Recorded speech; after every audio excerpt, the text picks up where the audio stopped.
It's back to school season. That includes for us investors who are back from the summer holidays, maybe wondering where the markets can go from here. Of course, we've been hitting new all-time highs.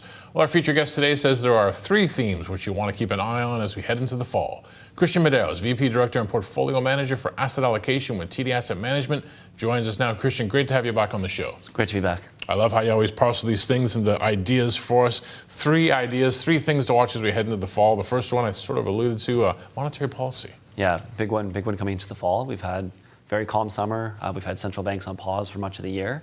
But what we've seen over the summer is deteriorating jobs data.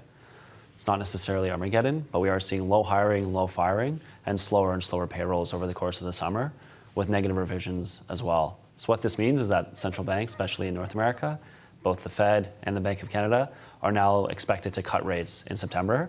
And for the Fed, cut rates potentially at the next two meetings as well, into October as well as December. When we took a look at those jobs numbers, obviously the Canadian ones were a pullback and a surprise and negative print, very tepid growth in the States. For the American situation, do we feel like this is a blip on the map, or is this sort of a larger trend that the Fed has to pay careful attention to? We've seen a continuing deterioration in the jobs numbers. There's some noise in the data. We talked about earlier this year how we thought immigration would be a big deal. So we are seeing the labor supply decline as there's a lot of deportations and foreign-born workers leaving the labor force in the US. That's creating some noise in the data. The other aspect is the overhang from tariffs are resulting in slower hirings in tariff-affected sectors. But putting that all together, we are seeing weaker jobs data. This could just be a short-term slowdown, and we could see a reacceleration following rate cuts into the fall. But we might see is that this continues to deteriorate and we start to worry a little bit about recessionary data. We did see a bit of an uptick in the unemployment rate with the latest print. So there is definitely some deterioration there. And I think that's the closest thing to watch for markets. If we see much more deterioration, we start to go into a recessionary environment with very different asset allocation outlooks. And if it's just a short-term slowdown, maybe we don't need to worry as much and the rate cuts will kind of extend the cycle a bit further.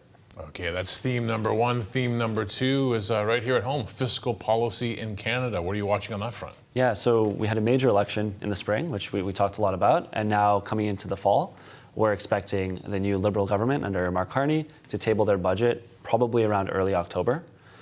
We all remember that Canada's had fairly tepid growth and productivity leading into that election, and this was supposed to be a change election where we'd have a lot of new policy to kind of kickstart the economy.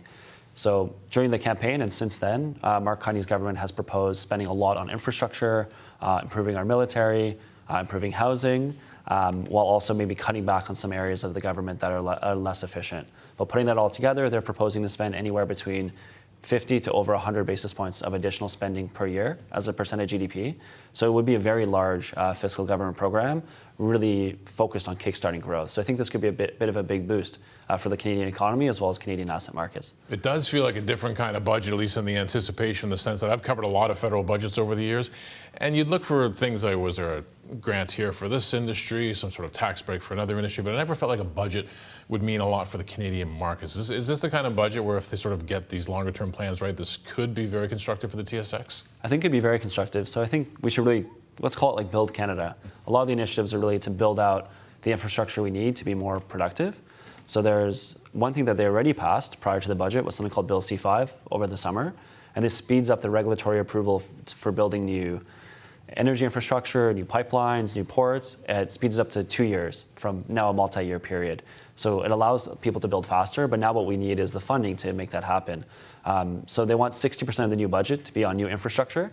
This could be new ports, it could be LNG terminals, it could be new highways, et cetera. And then 40% will go to supporting tariff-affected industries. And so I think it's a pretty big, they're really encapsulating this in building Canada, making us more productive, improving our growth outlook, and unlocking our energy powers, both conventional and non-conventional. All right, theme number three, obviously important for us, but important for the world, U.S. policy, the outlook for trade, and some other White House priorities. What's top of mind here? Yeah, so this year's been crazy for policy, as we're all aware. The fall will be a little bit calmer, but not too much calmer. I think there's a few things that we can look at going into the end of the year. First is we have a government shutdown deadline looming at the end of September, which is the end of the U.S. fiscal year. Expect some noise around this, but I don't expect there to be any prolonged issues.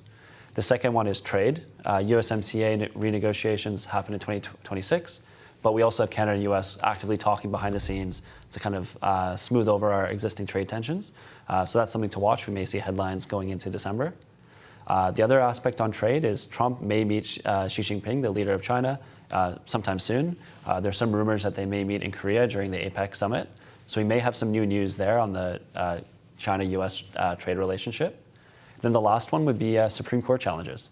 We have Trump's tariffs now going to the Supreme Court on their third round of appeals. And the Supreme Court will decide if a lot of his tariff regime is legal or not legal, and there's big implications of that decision. And then the last one is we do see Trump, who fired Cook, one of the Fed governors. That will also go through court challenges throughout the fall as well. So we'll see whether that's a legal firing or not. And if it is, then the Trump appointees on the Federal Reserve Board would now be a majority going into next year. So that's a big deal for Fed independence as well. When I think about all these policy changes that we've seen, it feels like a fairly short period of time. One of the trends in the market has been a weaker U.S. dollar. There's even some people who have sat in that chair and said this is what the administration wants. They want a weaker U.S. dollar. If that's the case and the U.S. dollar continues to remain weak, what should we be thinking as investors? Yeah, I think a weak US dollar is fairly likely. That's a lot of our asset allocation view. Part of that's going to be on rate differentials. We see that the market's expecting the Fed to cut anywhere from 100 to 125 to 150 basis points through next year. So US rates will be going down, perhaps more quickly than the rest of the world. But then on the policy front, if we see erosion of Fed independence, we see the tariff regime being allowed under a Supreme Court ruling, we see the executive taking more and more power, that does kind of erode some of the institutional legitimacy of the United States and kind of does scare away investors at the margin. And that could also result in some weakening of the dollar and also preference for US assets.